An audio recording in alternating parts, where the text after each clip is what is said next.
கடவுளுடன் காலை வணக்கம்.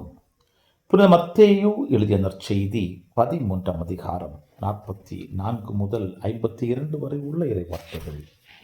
அக்காலத்தில் இயேசு மக்களை நோக்கி கூறியது: ஒருவர் நிலத்தில் மறைந்திருந்த புதையல் ஒன்றை கண்டுபிடிக்கிறார். அவர் அதை மூடி மறைத்துவிட்டு மகிழ்ச்சியுடன் போய் தமக்குள்ள யாவற்றையும் விற்று அந்த நிலத்தை வாங்கிக் கொள்கிறார். விண்ணரசு இப்புதையலுக்கு ஒப்பாகும். வணிகர் ஒருவர் நல்ல முத்துக்களை தேடிச் செல்கிறார். விலை உயர்ந்த ஒரு முத்தை கண்டவுடன் அவர் போய் தமக்குள்ள யாவற்றையும் விற்று அதை வாங்கிக் கொள்கிறார். விண்ணரசு அந்நிகழ்ச்சிக்கு ஒப்பாகும். விண்ணரசு கடலில் வீசப்பட்டு எல்லா வகையான மீன்களையும் வாரிக்கொண்டு வரும் வலைக்கு ஒப்பாகும். வலை நிறைந்ததும் அதை இழுத்து கொண்டு போய் கரையில் உட்கார்ந்து நல்லவற்றை கூடைகளில் சேர்த்து வைப்பர், கெட்டவற்றை வெளியே எறிவர். இவ்வாறே உலக முடிவிலும் நிகழும்.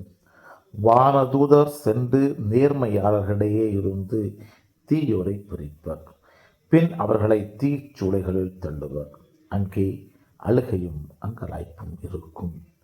இவற்றையெல்லாம் புரிந்து கொண்டீர்களா என்று இயேசு கேட்க அவர்கள் ஆம் என்றார்கள். பின்பு அவர், ஆகையால் விண்ணரசு பற்றி கற்றுக்கொண்ட எல்லா மறைநூல் அறிஞரும் தம் கருவூலத்திலிருந்து புதியவற்றையும் பழையவற்றையும் வெளிக்கொணரும் வீட்டு உரிமையாளரைப் போல் இருக்கின்றனர் என்று அவர்களிடம் கூறினார்.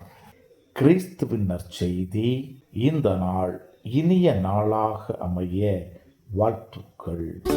பல பல பல புதுமைகள், பெருமைகள், இனிமைகள் இறங்கிய நல்ல நாள், ஒரு நல்ல நாள், நம் தேவன் தந்த நாள். இது நல்ல நாள், ஒரு நல்ல நாள், நம் தேவன்